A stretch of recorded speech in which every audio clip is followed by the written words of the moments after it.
Tu faisais simplement accompagner ta blanche lune à l'hôpital pour accoucher. Qui aurait cru que ta femme allumerait la bombe installée à l'avance dans la villa? Au moment même où le mari et la blanche lune allaient monter en voiture, dans un fracas d'explosion, la femme est partie à jamais. Voyant cela, le mari tremblait, hurlant pour se précipiter dans la villa sauver sa femme, ignorant que ce n'était que le début de sa vengeance. Une semaine plus tôt, elle attendait leur premier enfant, loin d'imaginer le drame à venir. Soudain, la porte fut défoncée et 3 femmes féroces ont surgi. La meneuse l'a insultée, la traitant de maîtresse. Avant qu'elle ne réagisse, elles ont sorti des fouets et l'ont frappée au ventre. Souffrant atrocement, la femme s'est recroquevillée, protégeant son ventre, suppliant pour sa vie et son bébé. Mais les coups devinrent impitoyables. Ils voulaient lui faire perdre l'enfant. Finalement, la femme s'est effondrée en sang et le bébé n'a pas survécu. Plus tragique encore, le médecin lui annonça que ses blessures la privaient à jamais de devenir mère. Cette nouvelle fut plus cruelle que la mort. Tandis qu'elle agonisait aux urgences, son mari faisait porter un pardon au commissariat pour les complices de l'agression pour leur éviter tout ennui. Excédé, ses amis l'ont réprimandé pour son mauvais comportement envers sa femme. Mais le mari, impuissant, s'est justifié, suppliant ses amis de garder le secret vis-à-vis de sa femme, lui cachant la vérité.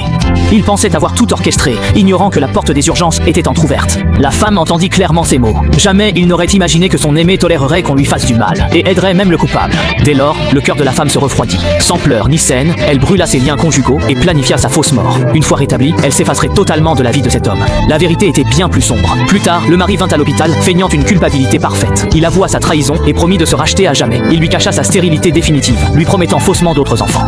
Devant le calme inhabituel de sa femme, loin des larmes ou des scènes attendues, l'homme crut qu'elle l'aimait assez pour tout lui pardonner. S'excusant pour un appel, il partit vite. La femme, trouvant son regard fuyant suspect, décida de le suivre et découvrit alors une vérité encore plus cruelle. Le mari a poussé sa maîtresse à la frapper pour la faire avorter car elle devait accoucher avant cette dernière. L'homme promit que le premier enfant serait celui de sa maîtresse. À la vérité, la femme fut glacée d'effroi. Voulant d'abord fuir cet homme, elle changea d'avis. Elle voulait se venger et faire payer ce monstre pour tout son mal. Dans les jours qui suivirent, le mari consacra toute son attention à la chambre voisine, prodiguant des soins attentifs à sa maîtresse, tandis qu'il ignorait complètement sa femme gravement blessée, n'apparaissant qu'une seule fois après plusieurs jours. Pourtant, l'épouse resta impassible. Elle contacta son père, un magnate, qui, voyant sa fille blessée par cet homme indigne, eut le cœur brisé. En réalité, elle était fille de magnate. Elle avait épousé cet homme contre l'avis des siens, utilisant les fonds familiaux pour faire de lui un magnate. Elle n'imaginait pas cette fin. Son père lui dit de se préparer. Son frère viendrait la chercher. Rentré chez lui, voyant sa femme hors de l'hôpital, il comprit son erreur. Coupable, il voulut cuisiner pour elle. C'est alors que son aimé lui envoya un message vocal.